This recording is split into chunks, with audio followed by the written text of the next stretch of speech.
After multiple hurricanes ravaged the island of Puerto Rico, the latest death toll sits at 45. The U.S. territory is experiencing widespread power outages. DCS Tiger TV's Tori Horn has family in Puerto Rico. Here's Tyler Ward to help tell her story. Hurricane Maria tore through Puerto Rico on September 20th, and according to the National Hurricane Center, it made landfall as a Category 4 storm, with 155-mile-per-hour winds, leaving 100% of the island without power. When Hurricane Maria hit, Puerto Rico was in the process of recovering from the damage left by Hurricane Irma, and with the island being over 1,000 miles away from the United States, Puerto Ricans were unable to pre-position supplies due to the unclear impact zone, and getting help to the citizens of Puerto Rico was extremely difficult and took a long amount of time. So to say that the territory was already in a less than ideal situation when Maria made landfall would be an understatement. Our own Tori Horn has family on the island and is here to tell their story. I actually had family in Puerto Rico when the hurricane hit, and it was just really scary for all of us, not just the family in Puerto Rico, but for everyone here too, because we didn't know how they were doing. Like my Aunt Louisette didn't even know if her mom was alive until a week after the hurricane.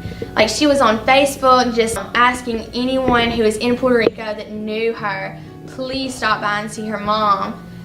And that's the scary thing. No one knew if anyone was alive or okay. It's been really hard to get in touch with them. I personally haven't been able to because you have to go to select locations to call or have Wi-Fi or anything like that.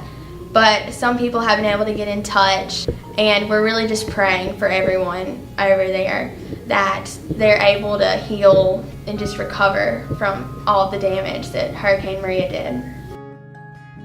This year's Atlantic hurricane season has been among the top 10 most active hurricane seasons in history, hitting the Caribbean islands the hardest. Though various locations have been devastated, the Caribbean islands are definitely at the top of the list, and our prayers go out to those affected by these natural disasters. School resource officers are often taken for granted and go underappreciated. Yesterday, Oliver and Savannah Williams caught up with our own SROs for an in-depth look at the meaning behind being a resource officer. Since 2009, law enforcement has been placed in the schools to protect the students of the MAPAs through the addition of school resource officers. We have a lot of school shootings around the nation, and I wanted to do something different as far as putting an officer in the school. Since we are at the school, we can be proactive and give our kids a safety. The relationship between the MAPA's police department and the school system has allowed them to make this program run efficiently. We coexist together. Our partnership has been great here since I've been here as a chief in 2009. We've been able to forge a wonderful relationship. Our school research officers' hard work and dedication made them the right candidates for the job. Well, you have to have a service heart and be able to reach the kids, and I felt like Sergeant Monica Oliver and Officer Tyrone of Washington met that criteria. They were able to meet the kids and talk to the kids, interact with the kids, and have a relationship with the kids. I've been in law enforcement since 2008, and I started with the Demopolis in 2013. I've been with the Demopolis Police Department for about 21 years. What led me to a career in law enforcement? Probably I'd say it started 9/11. I was in college, Alabama A&M. I was actually in JROTC classroom at the time, and I saw the people just running, everyone looking for help, and pretty much I made my decision then that I wanted to do something to give back to the community. So that's when I decided officially that I wanted to become a law enforcement officer. Being an officer for the schools does come with its challenges. Dealing with the younger kids, West Side, not really knowing what to do at times. Sometimes you know what to do, and there are other times it's like you have to just, I just don't know. It is important to both Officer Washington and Sergeant Oliver to keep students safe, as well as improve the overall perception of law enforcement as a whole.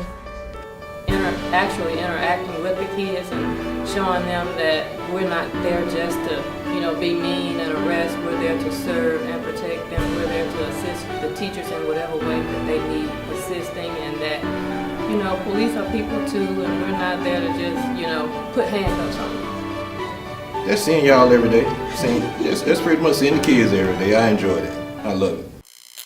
You have all seen him around school or at any one of our numerous sports events. Here's Ashley Moore with a closer look at the man we know as Canned Good. He started he started managing when he was in school, and just after he got out of school, stuck with it. I think Canned Good is the #1 Tiger fan. Some of the student body really knows Canned Good, and then I think another part of the student body knows of Canned Good.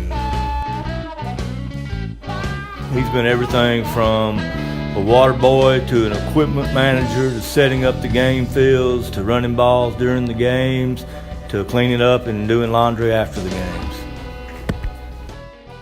Howard's been with us a long time, and I look for him to be with us for many years to come. After we got to know each other, and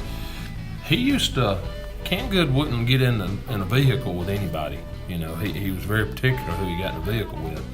And I was the only one he would allow to take him home. And so that kind of got it started. He's been here as long as he has. He loves Demopolis High School, and he loves being around the kids and supporting the athletic programs. And I just think that one of the biggest things is just that loyalty. He picks at them, and they pick right back at him. And I think that's good for both of them. And I think Canned Good coming up here every day and being around younger people and having something to do, you know, really helps him, you know, to have something every day for him to do and look forward to. So picking him so bad. I think part of that goes back to what we said earlier, you know, we've been around each other so long, you know. You know, I look forward to seeing him every day. He and I picking each other. I can't imagine, you know, him not being around. I haven't been around many people that don't know him. Here are Allie Busby and Shug Billingsley with Tiger Now School News. Demopolis High School junior running back A.J. Bastida earned the ESPN 1049 Coaches Show Player of the Week award. Bastida ran for 148 yards and 3 touchdowns on only 12 carries in the Tigers' 59-6 win over Dallas County. Bastida received a t-shirt and a meal at Batter Up Sports Grill as part of the distinction. The River City Blue Marching Band has been getting rave reviews all season long, but the band received official confirmation of its superior sound last week. The band competed at the Sound of the South Band Festival in Troy last weekend, earning superior ratings in all categories. Our own Savannah Williams was on hand to capture the highlights of the day.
November 7th is Demopolis High School basketball night at Batter Up Sports Grill. A portion of all drive-thru and dine-in sales will go to benefit both the boys and girls basketball programs at Demopolis High School. Come out and support Tiger Hoops. The Tiger Arts Guild hosts the Harry Potter movie marathon this weekend. Admission is free to all movies, and they will have Harry Potter themed treats for sale in their Hogwarts Cafe. All witches, wizards, and muggles welcome. Please spread the word. Friday, October 13th, starting at 6, Saturday, October 14th starting at 10, and Sunday, October 15th starting at 1. Next Tuesday, October 17th, there will be a Gear Up Parent Workshop in the library at 6 o'clock p.m. for parents of 9th and 10th graders. There will also be gas cards given away and refreshments during the workshop.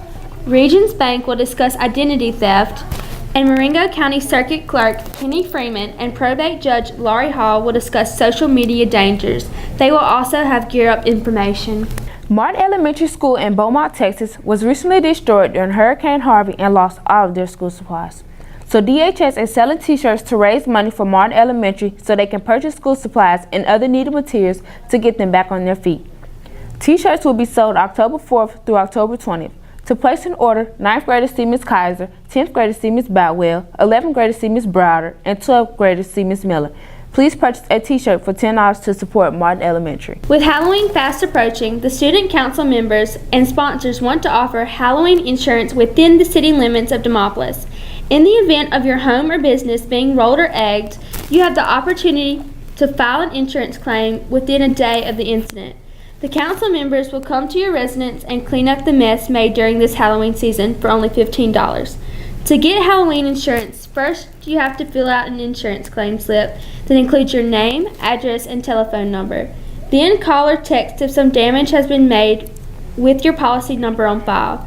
The council members will set up a time and date for cleanup as their crew makes preparations to tidy things up around your home. Boys basketball trials will be held on October 13th and girls basketball trials will be held on October 16th at 4:30 in the gym. You must have a completed physical in order to try out. HOSA is asking all students and faculty members to participate in our annual Pink Out for Breast Cancer Awareness Month on October 20th. Please wear your favorite shade of pink to support the cause. All students interested in attending Senior Day 2017 at Alabama A&M Saturday, November 18th, please see Ms. Edwards. Who is the martial arts teacher by night and English teacher by day? Here's Malik Moore to unveil the more personal look at DHS's Mr. J. Russell. I started training in martial arts when I was 15 years old, way back in 1986, mainly because I was getting into fights and my parents wanted me to have some discipline and a focus for my aggression because I had some anger issues, and I took to it immediately. I loved it. I'd played football for a long time, but you know, you had to rely on other people, and this was more focused on just you. When you stepped on the mats, it was all on you.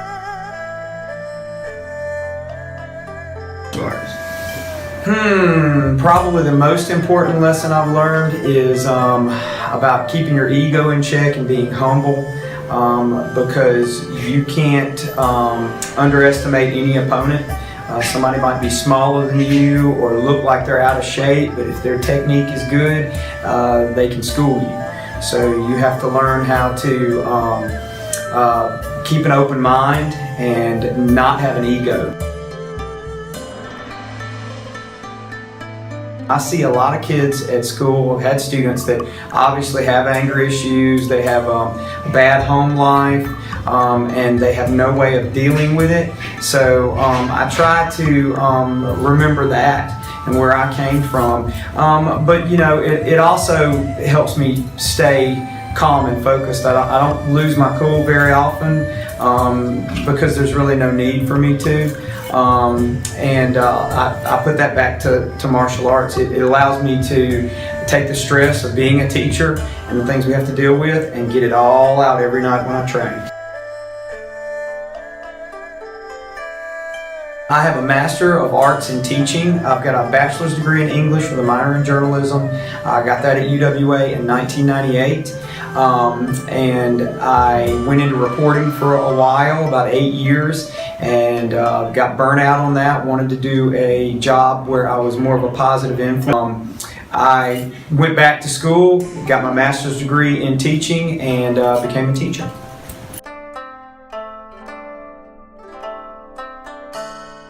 It is difficult. It's tiring. Some days I don't leave the gym. Some nights I don't leave the gym until after 9:30, 10 o'clock at night. And then I have to get up, 5:30 in the morning and get ready, get up here at the school. But, people ask me about that all the time, and I tell them, If I was not doing martial arts at night and getting the stress out, I probably wouldn't have lasted this long as a teacher, because believe it or not, this is a stressful job. The teaching itself is really easy to me because I know my subject, but all the extra things that get involved in it, the busy work and that kind of stuff can put a lot of stress on you. So every night I get a stress reliever because I get to choke and punch people.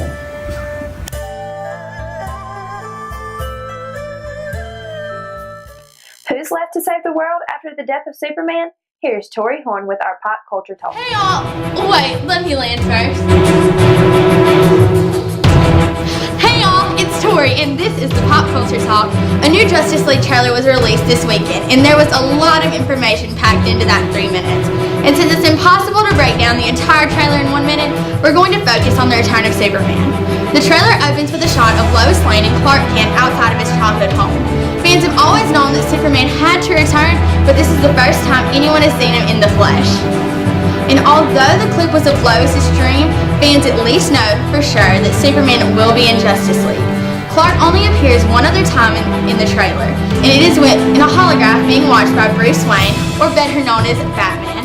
In a previous trailer, Alfred, Bruce Wayne's butler, is seen talking to someone that is off-screen, and although Warner Brothers never confirmed who it was, the tease clearly implies that he was talking to Clark Kent. So, for those of you who are dying to figure out if Superman does really return, Justice League will premiere November 17th. Thanks for watching, and I'll see you next week on the Pop Culture Talk. Okay, so we're out here on our cross-country practice because we missed practice today. There's a chemistry on. Yeah, so we just decided to kind of Snapchat it and let you guys see what we do while we're out here. So we'll just see what happens. So how far do y'all think y'all want to run today? They did mile splits earlier today, so 6.2 miles. Maybe we should see 3. So Mark, you okay? Why are you wearing a backpack, Tyler? Well, you never know what's out here. We're running. Oh my god. Did y'all hear that? Maybe we'll just keep going. Clear, I broke my phone. Oh my gosh. You okay, Gracie? Yeah, my phone just broke. Oh man, I told you to be more careful. Where'd Tyler go? He probably just went to the bathroom. I Okay. thought I heard well, him. we'll just give him privacy and we'll It's keep okay. going. Yeah. That's just Hey, Slater, look at this picture. What is it? Oh, I missed them too.